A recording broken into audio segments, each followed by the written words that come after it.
اب یہاں کوئی ایسا ذکر تو نہیں ہے جو حاملہ ہو وہ نہ رکھے، کوئی ایسا ذکر آیا ہو جو دودھ پلاتی ہے نہ رکھے، نہیں آیا نا؟ تو پھر ان کو کہاں کب اجازت ہوگی؟ جب یہی چیزیں ان میں متحقق ہو جائیں گی. ان کا ذکر نہیں ہے ادھر، حدیث میں ہے جب یہی چیزیں حاملہ میں اور دودھ پلانے والی میں متحقق ہوں گی. مثلا حاملہ اگر روزہ رکھتی ہے تو شام تک بیمار ہو جائے گی یا بچہ مر جائے گا. دودھ پلانے والی روزہ رکھتی ہے، بچہ بھوک سے مر جائے گا، یا دودھ تو آئے گا پلائے گی لیکن خود روزے کی وجہ سے کیا ہو جائے گی؟ بیمار ہو جائے گی، کو عضو تلف ہو جائے گا.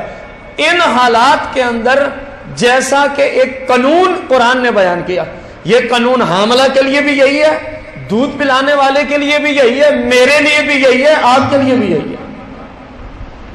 ہمارے یہاں ایک قانون جو حاملہ ہے اس پہ روزے ہی معاف ہو گئے. یہ کون سی شریعت؟